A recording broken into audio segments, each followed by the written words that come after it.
protected against a disease, usually by receiving a vaccine. Vaccines stimulate your immune system to protect you from certain diseases, so you won't get sick or get an infection. Normally, the organs and cells of your immune system defend your body from harmful germs, such as bacteria and viruses.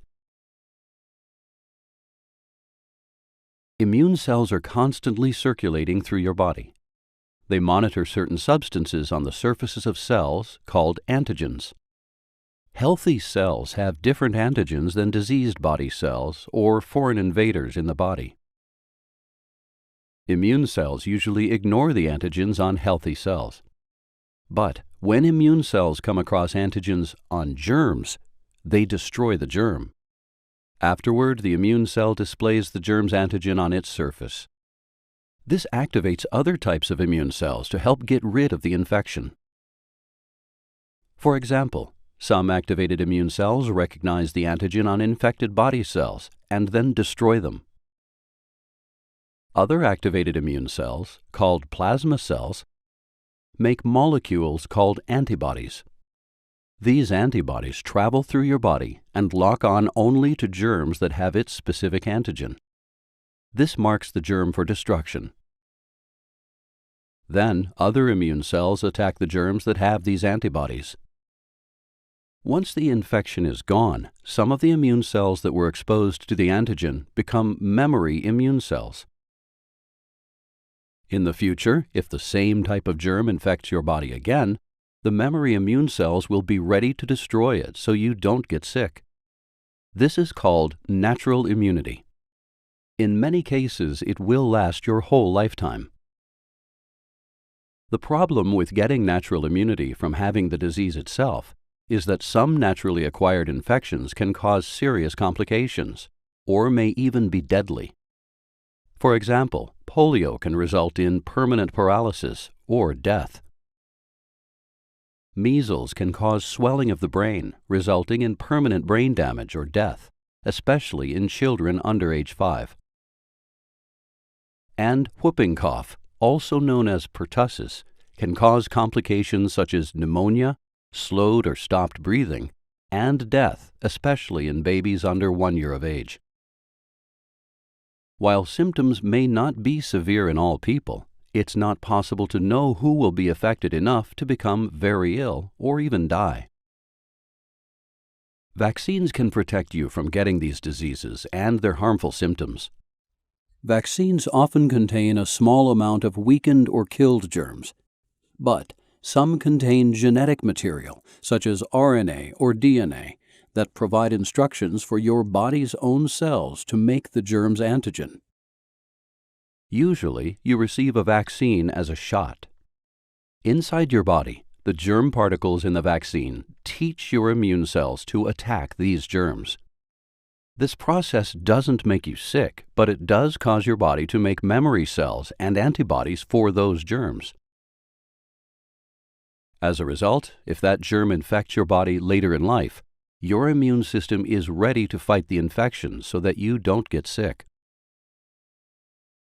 The main types of vaccines include live attenuated vaccines, inactivated vaccines, toxoid vaccines, subunit and conjugate vaccines, mRNA vaccines, and viral vector vaccines. Live attenuated vaccines use alive but weakened germs. They're most like a natural infection and provide a strong disease immunity. Examples are the measles, mumps, rubella, chickenpox, and flu nasal spray vaccines.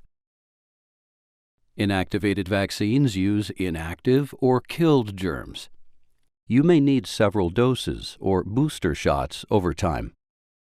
Examples are the hepatitis A, flu, polio, and rabies vaccines. Toxoid vaccines protect against harmful substances made by germs called toxins. They use weakened versions of the toxins called toxoids. You may need booster shots to maintain protection against diseases. Examples are the diphtheria and tetanus parts of the DTaP vaccine. Subunit and conjugate vaccines use only a specific part of a germ. They provide strong immunity to that key part of the germ. These vaccines may also require booster shots. Examples are the pertussis part of the DTaP vaccine and the hepatitis B vaccine. Instead of using germs or toxins, mRNA vaccines contain a special type of RNA called messenger RNA, or mRNA. mRNA instructs your cells to make the germ's antigen, which triggers an immune response. These vaccines do not carry live virus and do not change your DNA. Examples are certain COVID-19 vaccines. Viral vector vaccines may use either DNA or mRNA to provide cells with instructions to make a germ's antigen. The genetic material is wrapped in a different, safe virus to take the instructions into your cells. These vaccines do not change your DNA. Examples are certain COVID-19 vaccines. It's important to know that vaccines not only protect you, but your community as well.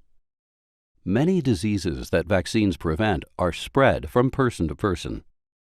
When only a few people in your community are vaccinated, the risk of a disease outbreak is high. But if most people are vaccinated, it's much less likely for a disease to spread.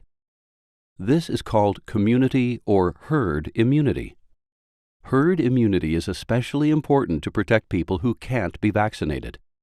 This includes people with weakened immune systems, serious allergies, or other health conditions. Vaccines protect you, your family, and your community from diseases that can be dangerous or even deadly. To find out more about vaccines, talk to your healthcare provider.